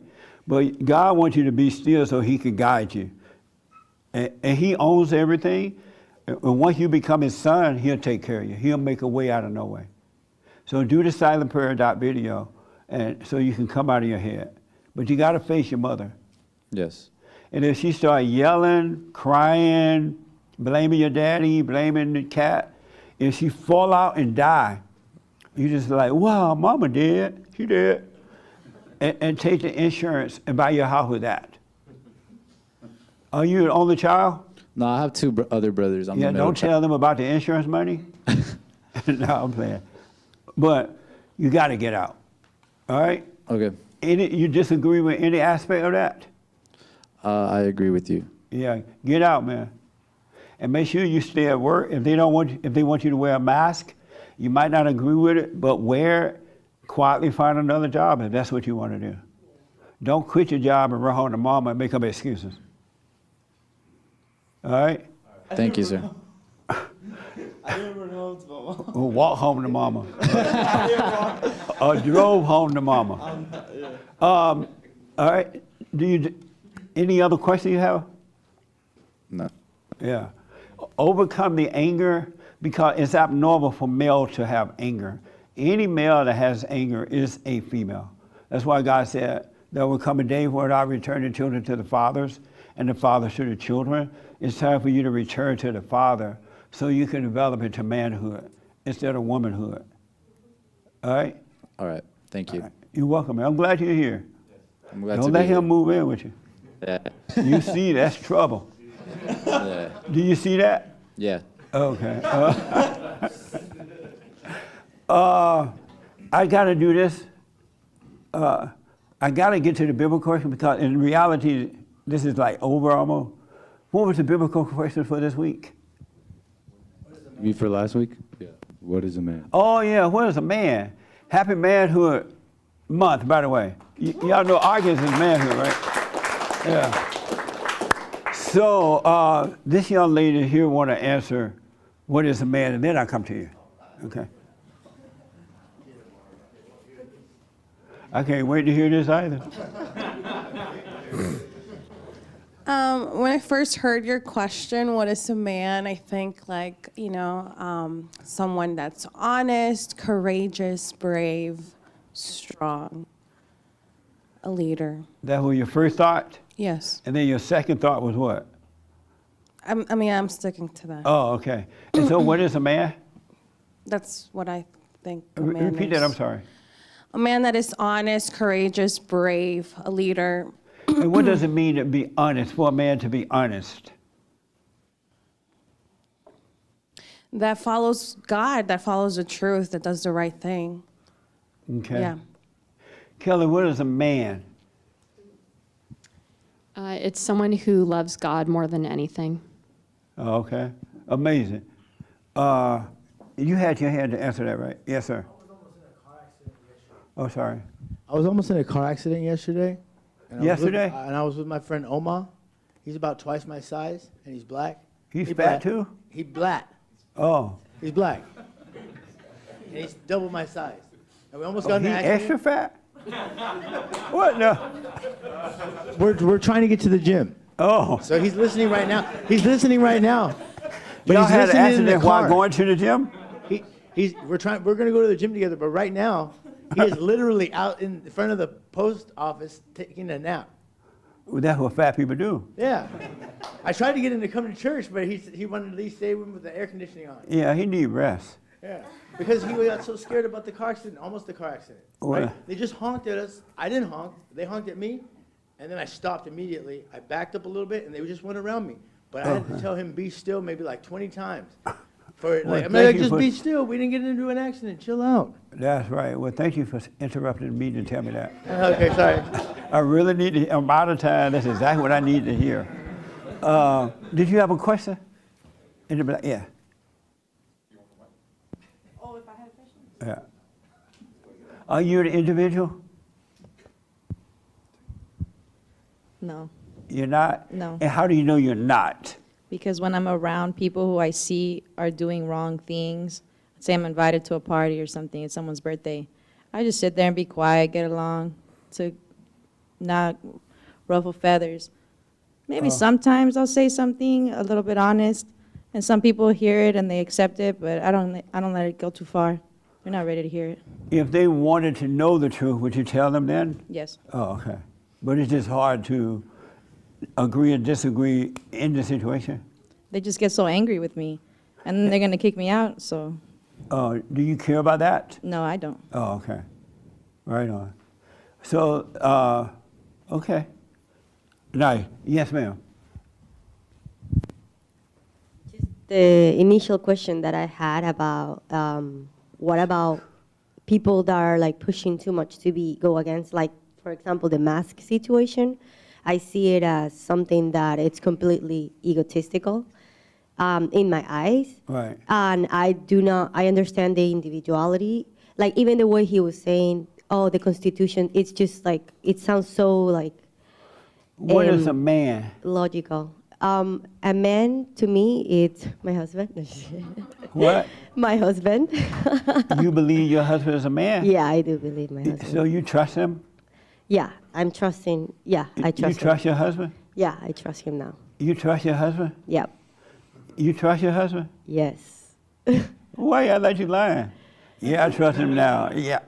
Yeah. I don't look like I'm lying. No, you do trust him now. Yeah, I do trust him. Oh, okay. Yeah. All right. I used to not trust him, but I am in a place where God is showing me more and more. So when you that I did have not to trust him, was he a man then? It didn't depend. I think he was a man. I wasn't. When you did not trust him, was he a man? Yeah, he was. So why didn't you trust the man then? Because I was afraid. You were afraid to trust the man? Yes, I Why? was, because I was never shown that type of man. Like I never grew up with. Well, I didn't grow up with my father, and I never so when saw he was that. being a man, you didn't believe he was a man? I didn't trust that was right. I thought okay. I had like idea of like, oh no, I know better. I want the control, and I had to let go of the control. Poor guy. Yeah. God bless you, man. Thank you for being a man. That's not But easy. God has shown me that many times that I have to listen to Him, even when I'm thinking, oh, I know better. Right. Every time I Do you think obey that- him now? Yes. Every All the time. time? Yes. All the time? Yes. Not at night? Yes. Okay, let me do it because of time. I want to answer that question. Yeah, I wanna. First of all, and Kelly's right, a man is one that loves God with all his heart, soul, and might, along with nothing else. More than he loves himself, his wife, his children, anything of the world. Because if you love anybody or anything more than God, you will be controlled by that. That is your God. And if you notice, when the world wants to control you, the first thing they do is take away whatever's important to you. They threaten you. You can't fly on a plane. You can't eat at a restaurant. You can't have your children. You can't have this or that, because they know that they're more important to you than God himself, and you will be unwilling to let that go so they can enslave you. So you have to love God with all your heart, soul, and might. And so, and the way to become an individual, here's what I suggest: do what you want, right? You got to learn to sit still.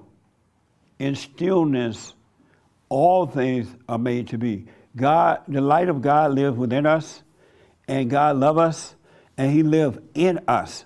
He's not in the Bible. He's not in the schools. He's not over there. He's with us, within us. The light of God enter into everyone that's born into this world is born of the light. But because you're traumatized in the home, the light goes out because you become angry, right? And so you start to live in the darkness. And you escape into your imagination. And when you're in your imagination, that's why God said, bring every thought into captivity. All thoughts are lies all the time. And so when you learn to sit still, in stillness, God is taking away from the intellectual knowledge crap and from the Bible stuff knowledge. Because the Bible people into theology, the intellectual into science and all the dumb stuff they're into. And they are into passion and emotions. Even with the Bible thumper people, they have to become emotional. At church, they have to hoop and holler. In the morning, they sing loud and they pray in tongues, and they have to build up some form of emotions, right? All that is ego. It has nothing to do with God. And you will never, ever, ever become an individual by overreacting to anything. Emotions are evil. They don't work.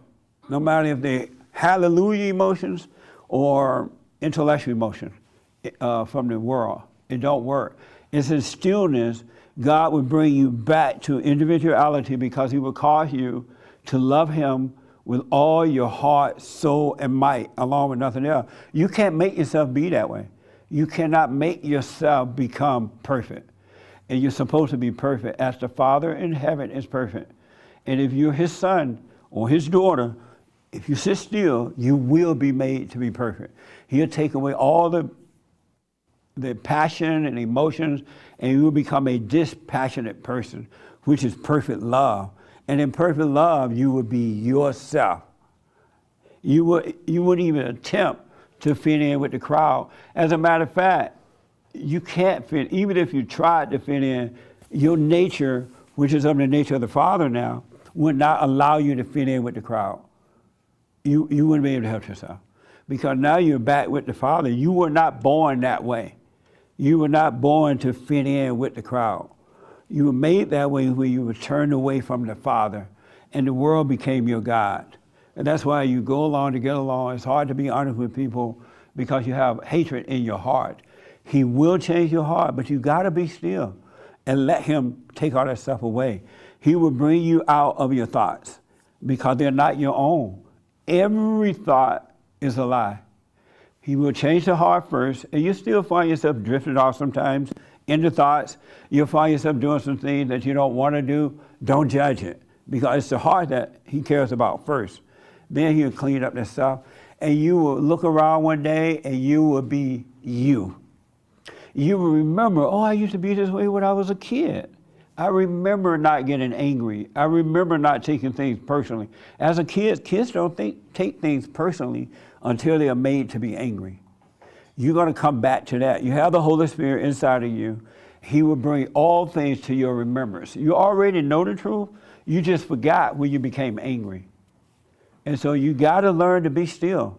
And if you notice, and then I got to end this, if you notice, Satan always trying to talk you out of being still. The last thing the enemy wants is for you to be still and allow God to take over your life again. He doesn't want that. God is in you, and he will shine through you. You are the light of the world and the salt of the earth. It's just you've been turned away from your fathers with anger. You will come back to that. So when Satan tells you, you don't have time this morning, you got to go to work, oh, you're so tired, don't fall for it. That's not your voice. That's not the voice of God. So if you want to become yourself, you got to learn to sit still. All right? And you will get past, you will grow from it, and you will become yourself again. And that's what's needed in this world.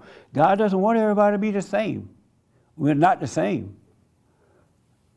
It doesn't even make sense that you should be the same. Everybody's different.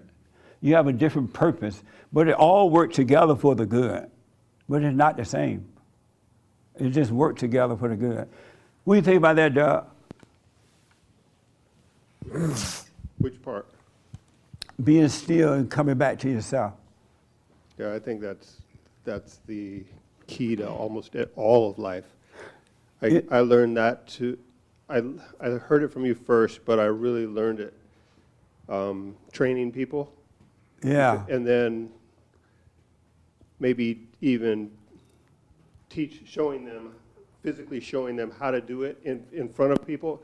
You better be calm a little bit, right? Yeah. You got to calm way down just to be able to show somebody you can do something.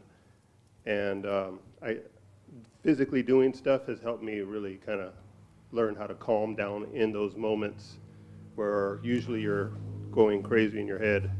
And when you are still and you have a great talent and you're around a bully or a bunch of bullies, they can't take your talent away. You won't hand it over and be subject to them. I've seen it so much, it's crazy. And I used to wonder why. I thought this person had a talent. I thought they were going to be a benefit to the company, right? Because it's something new. But they don't. And I can always tell when the bully got them because their intentions on the bully. Even in my meeting, my staff meeting, I can tell when the bully got the weak. Because I can ask a question in the meeting, and instead of the weak talking to me, they're talking to the bully. I'm like, do you know what road you're going down? Oh, yes, I'm going down. They're talking to the bully. And I'm like, what happened? Do the silent prayer, all right? Because the enemy is always busy. Stay with the prayer. And once you're back with the Father, no one can take it away. Because you love him more than anything or anyone. And so somebody let's say you go into a divorce, and some woman say, oh, I'm going to take the kids away from you. Okay, you can have them, take them. Isn't there somewhere in the Bible where they had to cut the child in half? And who said that? And Solomon said, no, don't cut him in half. No, the woman said don't cut it in half. The woman said, huh? The real mom said do not cut the baby. Let him have it. The other lady have That's right. And so men, when these women try to take your children, okay, you can have them. Bye. Let her have it. Go make some more babies by somebody else. No, I'm playing. Don't make any more babies. I'm just joking. But don't spend money in courts. Don't get in a lawyer because a lawyer is just going to rip you off. And the court's going to make you pay for everything. You know what I mean? But just leave it over to God. Stay with Him, and He'll bring your children back to you. He'll give them back to you. All right? Don't fight the devil over them. Let him have them. Because they're going to get screwed up anyway. Love God with all your heart, soul, and might, along with nothing else, and you'll be fine. It'll work out. It's a spiritual battle. But you got to stay with the silent prayer. Satan talk a lot of people out of doing it. They'll do it for a while. Oh, I feel so good. Life is so good. And then they stop. And now they're back in the imagination. Really. Nothing has really changed except they went back into darkness. Imagination is not good. Bring every thought and of us into captivity. And of ourselves, we can do nothing. Can you imagine? Then I'm done. Then I'm done, Kelly, I promise. Satan has convinced the Bible thumpers that you could be of God and still sin. Smoke on that one. Here you are, you're in sin and you're suffering, depressed, suicidal thoughts, anxiety, and worry, kids messed up. And somebody said, hey, come over to the Lord. You know, you meet a street preacher or some dumb preacher, right? And they say, confess Jesus, come to Jesus, you'll be fine. And you're like, really? You're like, yeah. Oh, I accept Jesus. Do you believe Jesus died? Yes. Praise the Lord. Do you believe He rose? Yes. And you're saved. And then you're all happy. You go home and tell Mama you've been saved in the blood. And then the next few days, you're like, I still feel anxiety and worry. What happened? Well, everybody sinned. Well, why did I switch gods if I'm still going to be the same person? God said, be perfect as I am perfect. Be holy. And you will, but it got to happen in stillness. You got to let go. We can't do anything about ourselves. All right? Smoke on it. Do what you want with it. But you got to be still. The light is inside of you, and the light will live through you. Your soul is the light of God. His soul is the light of you. He'll work through you, meaning. Your soul is the light of God. And the last thing Satan wants is the light to shine through. And if everybody looking like everybody else and acting like everyone, ain't no light. Where's the light? All right? Anyway, last word. Last word. Anybody disagree with that? Sit still. I'm telling you, everything you are, everything you need, everything you want, the kingdom of heaven is inside of us. God said it. Christ said the kingdom of heaven is within. It's not on the outside. All right? Yes, sir. No, I just want to ask because you had said that a real man will allow the world to take everything away from them and not care because he knows. No, I said a real man would love God with all his heart and soul. And so if the world tried to take your stuff, you're not intimidated about it. Yeah, that's what I mean. It won't cause you to shut down. Yeah. So I want to ask you, if I'm losing job to job because I refuse to wear the mask, how is that not doing that? Because eventually you're on an ego trip, man. No, it's not an ego trip. That doesn't make sense to take off your mask and go home and live with mama. How old are you? No, I mean, but if go live in your car. If you're that bold, live in your car. No, that's what I'm saying. So if I live in a park one day and then if I get a hotel, still crazy. What? It's crazy. Yeah, for you to take off a mask, it's not like they're telling you to put something in your body. It's a difference. But you got a mask on your face, man. You wear a head rag. You can wear a mask rag for 8 hours. Well, then I just What if you didn't have a backup plan? So now? What if you didn't have the plan to go with bomb? You know? Right. No, I do have a backup plan though. No. I mean, if my mom was dead, I would just go live in a park. But you're not. You live with mama. Well, no, it's because some days I live at her house, some But days see, I go I live want do the silent prayer so you can have logic. You don't have any logic. You quit a job unnecessarily. I didn't quit. They fired me. Right, because you disobeyed the boss. Well, no, I asked him, is my work good? He's like, it's more than good. It's great. And so I said, why am I getting... But I just You're want to ask you... justifying it. Listen, you should have worn the mask, even if you didn't agree with it, quietly found another job, and then, Mr. Boss, thank you for this job. I totally appreciate it. I really, really do appreciate it. I just don't agree with the mask, so I have another job, but I really appreciate it. And in that appreciation, God will open up so many opportunities for you. But you got all ticked because the man wanted you to wear a mask, and you quit. You show a lack of appreciation for the job. You show a lack of appreciation for yourself. You didn't use logic at all. You went with emotions. Uh-huh. Okay. Now you look crazy. What do you think about that? I just don't see your point. Your friend will help you. He'll help you see it. So what now? I agree with what you're saying. Like, Let it have the mic, Chris. Like that was a good idea. Just like if he doesn't want to wear the mask, just like rough it out with the mask, and then just look for another job where you may not have to wear one. That's right. But he's grateful to the boss for hiring him. He's grateful to God for making the opportunity come, allowing the opportunity, right? So he's showing appreciation. And so he may not agree with the mask. He has a right to disagree with the mask, but he doesn't have a right to have an attitude like that. All right? The boss have a right to say you have to wear a mask at the business. And that's what life is all about.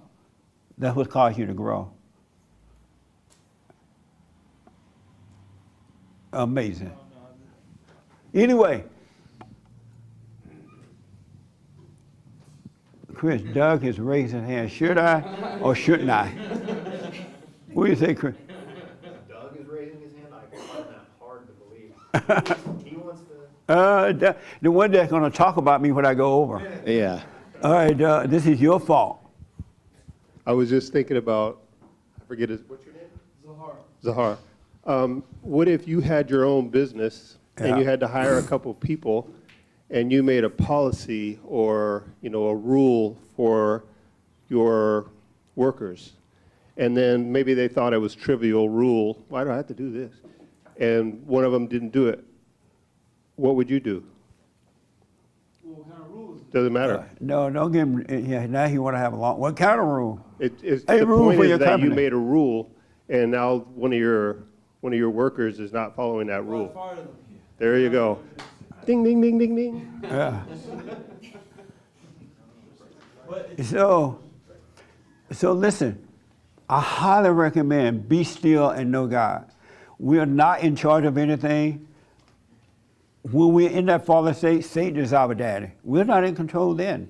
We overcome it, God is our daddy. We're not in control then. Only ego people think they're in control. We're not in control of anything. Of ourselves, we can do nothing, and of ourselves, we know nothing. I highly recommend you do the silent prayer and stay with it. And if someone else don't want to do it, wish them well. Okay, you don't have to, fine. No sweat off your back, right? Let them do what they want, but you stay with the Father. And it's going to bless you like night and going north. I want to tell y'all this quick story. We have an entrepreneur program, and I mentioned this before. It's my last time, I think. So I've been encouraging young men to start their own businesses. And about 10 years ago, there was a young man who came and he's like, oh, I heard you say a man should have a business. All people can't own businesses, but you can always save and invest to do that. And he's like, okay, I want to start a business, but I'm a little nervous about it. I have a job. He had a job. And I said, okay, but do a business. And I gave him a copy of the 7 Guaranteed Steps. And I said, follow these steps, you can't go wrong. And so he did. And so the other night, he called me. He's like, Jesse, I'm really doing amazing with my business. I'm like, yeah, what's going on? He has like 3 or 4 employees, I'll verify. And he's paying each one of his employees $90,000 a month. I mean, a year. $90,000. And I'm like, why are you paying them so much? I'm making so much money. And so he needs them to have sense, right? And so he eventually left that job. He followed those steps. meaning he did the silent prayer, he gave good service. When employees complained, he didn't take it personally. He wanted the customer to be happy. He saw what's unreasonable or not, right? But he followed those steps. He didn't compare himself to others. He didn't try to be like anyone else. And now he's paying his employees $90,000 a year. And I can barely pay my employee $8. No, I'm playing. I mean, an hour. No, I'm playing. But the point is, get this, he black. He black. He black. And he doesn't have a degree. But what he has is a relationship with the Father. You can do it. It's in us, all of us to do it. Men and women, it's in you. But you gotta let the anger go. You don't need a stupid degree. You don't need to go to college. Go if you want, but always work for yourself. Even if you go to college, always have a job so you can be independent. Save your money. Stay with the silent prayer. And God will open up things for you. Things will come out of nowhere. All right? Do what you want, but that's what I highly recommend. My new biblical question is, Romans 6:23 says, the wages of sin is death. What does that mean? the wages of sin is death. Oh, but you can't help but sin. That's the biblical question. I don't have time to ask anyone what they think because we're out of time. Thank you so much for being with me. Listen, the men's conference is next weekend. That's amazing. Next Saturday, we're going to, if the Lord is willing and the creek don't rise, we're going to be in Orlando, Florida at the men's conference Saturday night, the 14th. And then that Sunday morning, we're having church in Orlando. We will be screaming the church service, but the church service in Orlando, Florida, that Sunday morning. So for the ladies, if you want to be a part of the church service, that's fine, but you cannot. And so weak husband, if you bring your wife to the men's conference, because it happens every time, you're going to send her back outside somewhere. She can't be a part of it. But church service, she can. Go to rebuildingtheman.com. Thank you for your support, donate to the church and the programs and everything. I definitely appreciate it. Any other announcement, Hermes? That's it. Okay. And ladies, we're having a women's forum the third Thursday night of the month. We should be back for that. Right, okay. So do the silent prayer, do what you want. Do the silent prayer, and God will cause you to change. He will bring you back to yourself. Thank you so much. I appreciate it. Have a good week. Amazing. And so we coming with the donation. If you be quiet, we'll get it done, just like that.